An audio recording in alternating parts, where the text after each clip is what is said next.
Welcome to Take 5 with Drew Troyer. In this series, I take 5 minutes to cover 5 elements of some aspect of asset management that's important to you. Today, I'm going to review my recent article in Reliable Magazine, The Top 10 Must-Have Traits of a Top Reliability Engineer. Let's get started. Number 1, top reliability engineers champion high reliability organization principles. There's a number of characteristics that are typical in high reliability organizations. Those found in nuclear power, commercial aviation, pharmaceutical industries. Top reliability engineers understand these behaviors and incorporate those into the culture of their organization or operating facility. One example is high reliability organizations are extremely precision driven and highly disciplined in terms of how the assets are operated and how the assets are maintained. Number 2, top reliability engineers are very attentive to weak signals. They detect and act on weak signals with a high sense of urgency.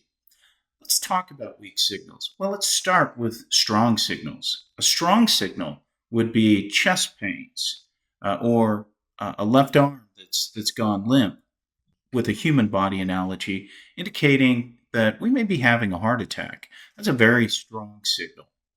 A weak signal, conversely, would be an elevated high cholesterol level. We know that high cholesterol is an underlying root cause. It's a precursor that increases our risk of heart disease. So by detecting and acting upon the weak signals and not normalizing tolerance of deviations, we are able to significantly improve the reliability of our operations. Third, top reliability engineers design with reliability in mind. It's not just reliability. We design for reliability, maintainability, operability, sustainability, all of the abilities that we require to enable the asset to support our mission.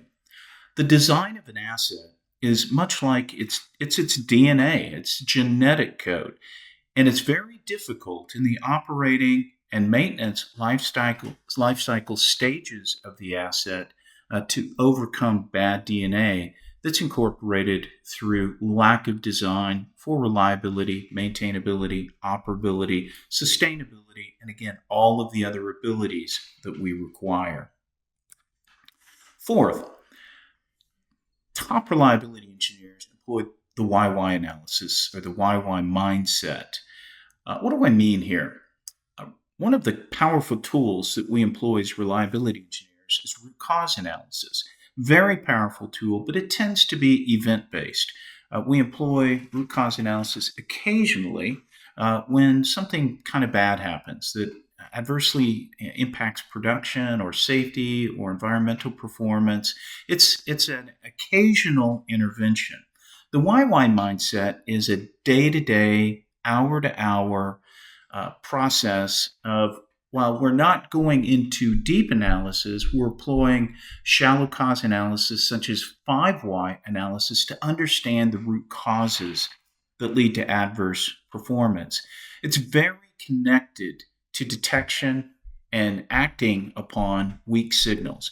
When we see a deviation, a weak signal deviation, we want to ask the question why, so that we can get ourselves to that root cause. So it's very much a cultural change. And top reliability engineers interpret data with context. Many organizations are data rich, but information poor. We need to convert high quality data into meaningful information into actionable insights into effective decisions, and effective decisions into value adding actions. But to do this, we need to interpret the data with context, and we need to deeply understand the data and its variations and deviations.